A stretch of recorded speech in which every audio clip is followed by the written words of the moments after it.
नमस्कार मित्रों, शुभ संध्या। आज 12 जून शनिवार है और जैसा आप जानते हैं हम लोग जो एक श्रृंखला चला रहे हैं, जीना इसी का नाम है, उसी के अंतर्गत 20 एपिसोड कल पूरे हो चुके। आज ये 21वां एपिसोड लेकर मैं उपस्थित हुआ हूँ। कल के एपिसोड में हमने एक बहुत ही महत्वपूर्ण मुद्दे पर चर्चा प्रारंभ की है। वो है लड़के लड़कियों के वैवाहिक संबंध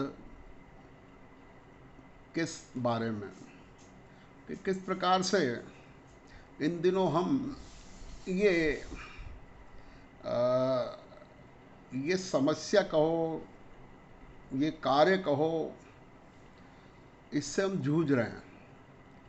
तो जैसा मैंने कल बताया था कि पहले तो इसको हमको मानना पड़ेगा कि ये समस्या है। जो व्यक्ति सोचते हैं कि ये समस्या नहीं है तो वो बातें फिर उस पर इतना प्रभाव नहीं पड़ेगा। तो पहली शुरुआत होती है ये समस्या है। अच्छा, इसमें जैसा बहुत अच्छी टिप्पणी की गई है श्री रूपचंद जी साहब, श्री अनिल जी और श्री ललित जी ने, मुख्य रूप से अन्य ने भी की होगी, कि बहुत अच्छी बात उन्होंने इसको अपने समीक्षा में लिखा है कि हमें ये ध्यान रखना है कि ये सबकी समस्या है। अभी हम मानते हैं मेरे तो कोई लड़का लड़की है ही नहीं, सब पढ़ गए, अब मुझे कोई ज़रूरत नहीं है चीज़ें देखने की। कुछ लोगों के बच्चे छोटे हैं, स्कूल गोइंग है या कॉलेज गो शुरुआत हुई है, तो वो सोचते हैं हमारे कोई मतलब का नहीं, अभी अभी हमको बहुत देर है। तो ये दोनों दृष्टिकोण सही नहीं है। देखिए, कोई भी, हम एक सामाजिक प्राणी हैं, हमारा एक समाज है और उसकी कोई समस्या है तो उसका प्रभाव हम पर भी पड़ेगा ही। अगर समाज असंतुष्ट है, समाज दुखी है, समाज में परेशानी है, तो वो हमारे अंदर भी आएगी। इसलिए हमें ये मानना पड़ेगा कि भाई ये हम सबकी बात है। और भले हम अभी वर्तमान में मतलब इससे अछूते हों, हमें पे फर्क नहीं पड़ रहा हो, पर हमें इस बात को मानना चाहिए और इस बात पे विचार करना चाहिए। मैं तो समझता हूँ पोवाल समाज के प्रत्येक व्यक्ति का, जो वयस्क व्यक्ति है, चाहे वो युवा ही हो, उसका कर्तव्य है कि इन बातों पर वो भी विचार करे कि हमारा समाज किस प्रकार से किन किन चीज़ों में प्रॉब्लम फेस कर रहा है। तो ये एक बात मैं कहना चाहता था। अब देखिए, ये जो मुद्दा है ये कोई साधारण चीज़ नहीं है जिससे हम बरसों से अभी परेशान थे। मैं पुरानी बात सोचता हूँ इस मामले में कि क्या पहले हम सुखी थे क्या? अभी ये समस्या बहुत बढ़ गई। तो पहले क्या था? तो एक बात तो जैसे मैंने कल कही थी, मेरी 4 डेकेड पहले शादी हुई है, 40-42 साल पुराने। तो वो बात मैंने उस समय कही थी कि उस समय ऐसा रिवाज था कि लड़के, ठीक है, लड़के का इतना महत्व नहीं था, उसके पिताजी का भी नहीं था, बल्कि उसके दादा दादी, नाना नानी या और वरिष्ठ लोग, सब परिवार में जो लोग रहते थे वो करते थे। बढ़ते बढ़ते समय आगे बढ़ा, फिर पिताजी का महत्व बढ़ा, माता पिता का बढ़ा, और अब होते होते वो फिर लड़के लड़कियों तक ही पहुंच गया। तो ये एक प्रोसेस है, इसमें मुझे कोई तकलीफ नहीं। आज के समय का 40 साल पुरानी चीज़ें आज थोड़े लागू होगी। आज तो निश्चित है लड़का लड़की की मेन रहना ही चाहिए, पढ़े लिखे हैं, उस समय परिस्थिति अलग थी, आज अलग है। तो उसमें मुझे कुछ भी नहीं कहना हो, तो बिल्कुल सही है। और हर परिवर्तन का जो विकास से संबंधित है, जो हमारे समाज के डेवलपमेंट है, उसका तो मैं पक्षधर हूँ और उसका समर्थक ही नहीं हूँ, उसका लाभार्थी भी हूँ। मुझे याद है जब पोरवाल समाज का पहला सामूहिक विवाह सम्मेलन 1977 में माधोपुर 85 जोड़े का हुआ था, आदरणीय श्री नानक राम जी साहब जैन के नेतृत्व में, समाज रथ। आज उन्हीं के जो सुपुत्र हैं श्री छगनलाल जी जैन, वो पोरवाल समाज के राष्ट्रीय अध्यक्ष हैं। तो कितनी अच्छी पारिवारिक परंपरा है। उनके पिताजी ने जो प्रारंभ किया, एक महान काम वैवाहिक संबंधों के संबंध में, और वो 85 जोड़ों का विवाह आज भी प्रसिद्ध है। बहुत ऐतिहासिक रूप से सवाई माधोपुर में वो आयोजित हुआ था और उसमें 85 पेयर्स की शादी हुई थी। निश्चित है सम्मेलन के पहले कई संबंध बने होंगे, कई होंगे, नई सगाइयाँ हुई होगी, और वो शादी बहुत अच्छी से हुई। फिर उसके बाद जो इंदौर का पहला सम्मेलन उसी के अगले साल हुआ, 24 फरवरी 1978 को, तो उसमें मेरी शादी हुई है। अर्थात इंदौर का जो पहला सामूहिक विवाह सम्मेलन है, जो मितव्ययता की दृष्टि से किया जाता है, बहुत अच्छी प्रगति मानी जाती थी।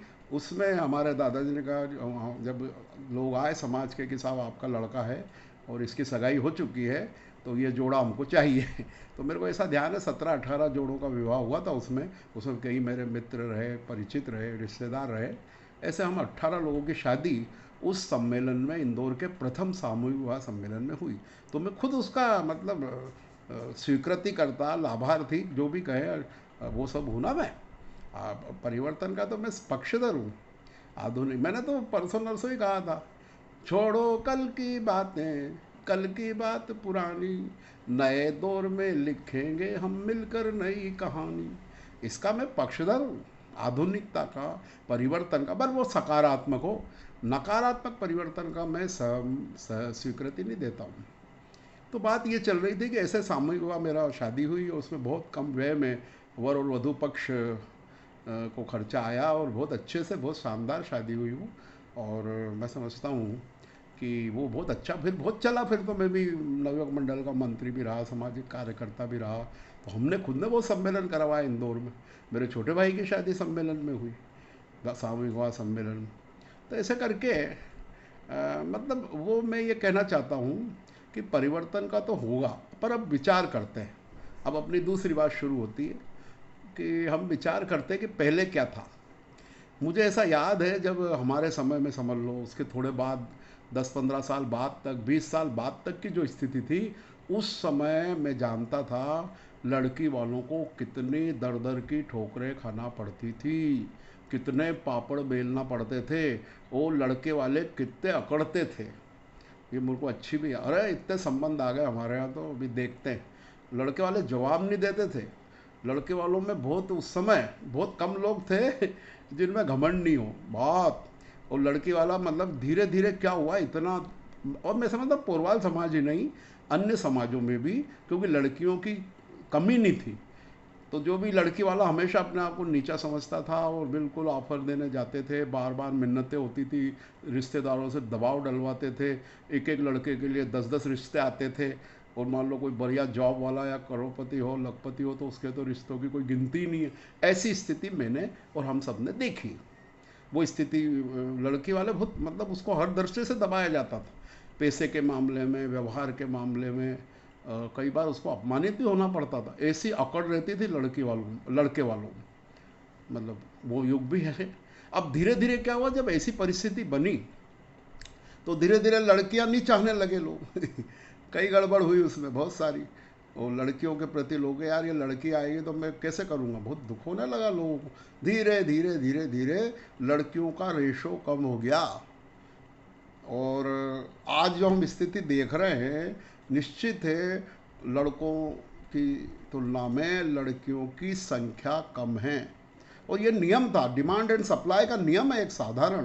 पहले लड़कियां ज़्यादा थी या लड़के कम थे, तो डिमांड रहती थी, इतने लूँगा जब करूँगा, या जो भी बात है। मैं कोई व्यक्तिगत बात या किसी उस पर नहीं जान, मैं तो ये सामाजिक समस्या की खोज कर रहे हैं पंकि ऐसा हुआ क्या। अब उल्टा है साला। अब लड़की वाला जो है वो, उसके भाव बढ़े हुए हैं, वो बहुत सोच समझ के करता है, 100 प्रश्न करता है। और मतलब मैं तो ये देख रहा हूँ, ये वाकई में एक बहुत गंभीर विषय है कि कई लड़के, चाहे वो माधोपुर हो, चाहे वो जयपुर हो, चाहे कोटा हो, कि इंदौर हो, कुंवारे बैठे हैं। उनकी उम्र 30 हो गई, 32 हो गई, 33 हो गई, 35 हो गई। It is a social problem actually. इतनी उम्र हो गई है और उनकी शादी का भी ठिकाना नहीं है। ऐसी स्थिति देखकर बड़ा गंभीरता आती है, दुख होता है कि यार क्या हो गया है। और इधर इनकी जो है बढ़ती जा रही है। गरीब लड़की वाला भी चाहता मेरी लड़की राजमहल में जाए। ये स्थिति हो गई। अब इसका हल क्या है, तो मैं ये कहना चाहता हूँ, ये जो शादी का मुद्दा है, वैवाहिक संबंध का मुद्दा है, ये 3 मुद्दे, ये एक तो सामाजिक है, पारिवारिक है और व्यक्तिगत है। शादी संबंध एक व्यक्तिगत चीज़ है, लड़का लड़की की बात है वो। उसके बाद उसका प्रभाव थोड़ा सा परिवार पे पड़ता है तो पारिवारिक है, और उसका थोड़ा और कम प्रभाव समाज पे पड़ता है। तो वो तीनों की संयुक्त समस्या, केवल सामाजिक नहीं है, केवल पारिवारिक नहीं है और केवल व्यक्तिगत नहीं है। अब इस पे तो ये ऐसा विषय है कि ये तीनों को कभी मैं अन्य समय पे समझाऊंगा कि वो व्यक्तिगत कैसे है, पारिवारिक कैसे है और सामाजिक कैसे है।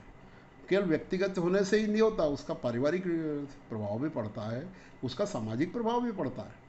तो वो एक थोड़ा सा दूसरा विषय, थोड़ा सा मैं विषयांतर हो जाए, मतलब थोड़ा डिटेल हो जाएगा। मैं ऐसा मान के चलता हूँ कि ये जो विषय लिया है, ये विषय 2 एपिसोड में भी शायद ही पूरा हो। क्यों? इतनी बड़ी समस्या है, इस पर हमको गंभीरता से विचार करना है, इसके विभिन्न पहलू देखना है, तो 2 एपिसोड भी मुझे कम लगते हैं। तो निश्चित अपन इसको फ्यूचर में, यानी कि जब भी समय होगा और आगे बढ़ाएंगे, क्योंकि यहाँ हमारा उद्देश्य ये है कि अगर लोगों की थोड़ी समझ सुधर जाए, थोड़े से विचार में परिवर्तन आ जाए, तो बहुत सारी समस्याएं हल हो सकती। कई लड़की वाले अभी बैठे हैं और कई लड़के वाले बैठे हैं।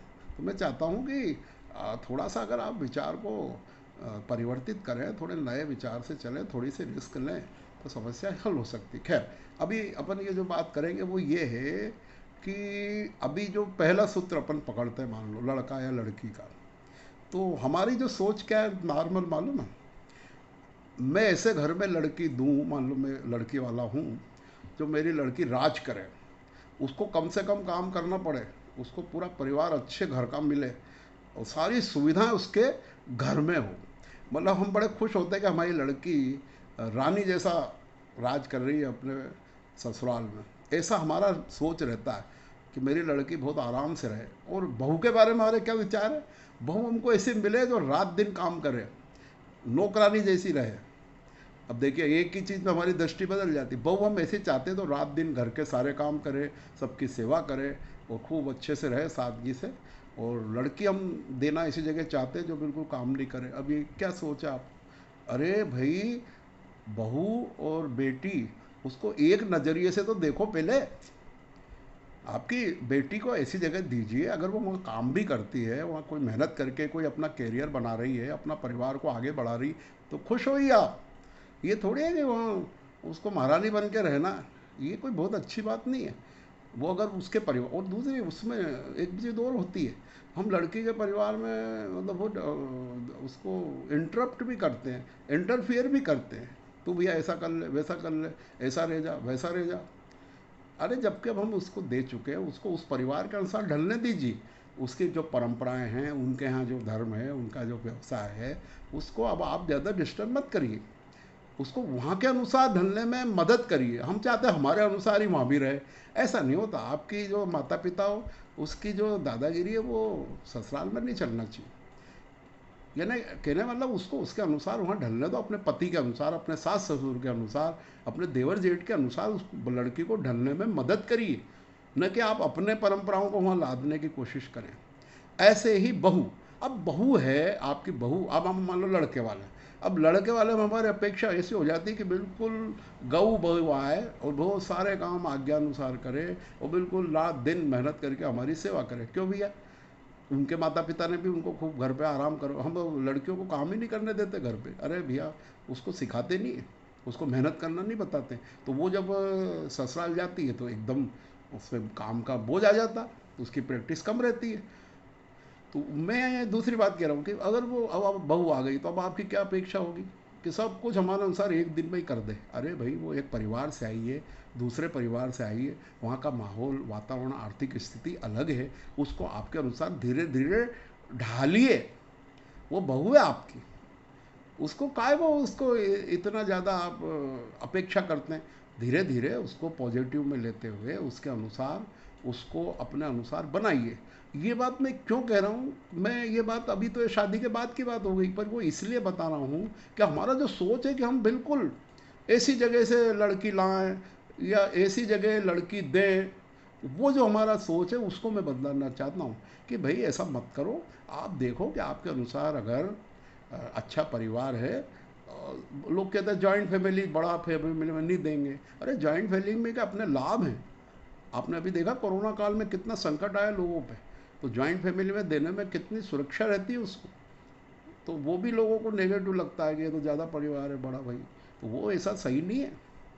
इसी प्रकार से एक समस्या जो अनिल जी ने बताई कि आजकल की जो समस्या है वो है एकाकी व्यापार, एकल परिवार या कम परिवार। ये भी एक बात है, क्योंकि इन दिनों में परिवार कम है, लिमिटेड लोगों का परिवार है। ऐसे में सोच समझ के ही हमें सोच समझ के हमें जो है वैवाहिक संबंध करना चाहिए, रिस्क नहीं हो। तो यहाँ मेरा कहना है कि देखिए, वैवाहिक संबंध में भी आप एक लिमिट तक ही तलाश कर सकते हैं। अच्छा घर देख लीजिए, अच्छी व्यवस्थाएं देख लीजिए, गण गोत्र मिला लीजिए, बात कर लीजिए, लड़का या लड़की देख लीजिए, है ना, सारी चर्चा करके उसके बाद अब कुछ तो आपको किस्मत पे या कर्मोदय पे छोड़ना ही पड़ेगा। आप 100% श्योर नहीं हो सकते। जैसे एक उदाहरण है, आपको प्लेन में यात्रा करना है, आप क्या करोगे? आपको हवाई जहाज़ से कहीं जाना है तो कितना खोज करोगे? नेट साइट पर देख लोगे किसका किराया कम है, कौन सी अच्छी कंपनी है, किसका स्टाफ अच्छा है और कौन टाइम पे पहुंचाता है, किसके प्लेन अच्छे हैं। उसके बाद आप क्या करते हैं? टिकट बुक कर देते हैं, एयरपोर्ट पहुंच जाते हैं, प्लेन में बैठ जाते हैं। उसके बाद और भी कुछ करते हैं क्या? आपके पायलट ने खाना खाया कि नहीं, पायलट ने दारू तो नहीं पी रखी, पायलट कितना एजुकेटेड है, इतनी बारीकी करते हैं क्या? वो नहीं करते। भाई ठीक है, बढ़िया कंपनियाँ हैं, बैठो। ट्रेन में भी यही है, आप जाके ड्राइवर से मिलते हो इंजन वाले से कि भैया तू आज क्या है। तो हमारा मेरा यहाँ कहना है कि बहुत बारीकी जो करते हैं वो फिर उनको संबंध होने में दिक्कत आती है। आप एक सामान्य रूप से पूछताछ करिए, देखा दाखी करिए, सारी चीज़ें तय करिए, पर इसका ये मतलब नहीं कि एक एक चीज़ पहले से तय हो। वो तो आपको अपने ऊपर छोड़। अरे भाई, उसका भी पुण्य पाप है, उसका भी है। माता पिता क्या सोचते हैं कि मैं ही सब कुछ कर दूंगा मेरी लड़की का। अरे लड़की के भी पुण्य पाप हैं। सरल भाषा में भाग्य कहो, जैनियों की भाषा में पुण्य पाप कहो। उसके भी तो साता असाता का उदय रहेगा लड़की का।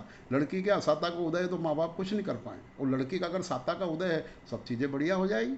दिक्कत क्या है? और ये दोनों ही परिस्थितियों में हमें धर्म में लगना पड़ेगा, लड़की को, लड़कों को, माँ बाप, है ना।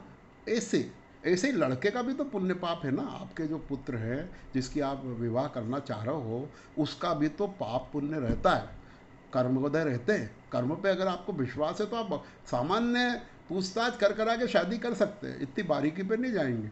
क्योंकि लड़के का भी तो हुआ ना, उसका मान लो पुण्य का उदय है तो बढ़िया रहेगा, सब एडजस्ट हो जाएगी पत्नी। और अगर थोड़ा सा उसका पाप का उदय आया, असाता का उदय आया, तो थोड़ा सा कष्ट भोगेगा, पर वो भी धर्म मार्ग में लग के वो सही हो जाए।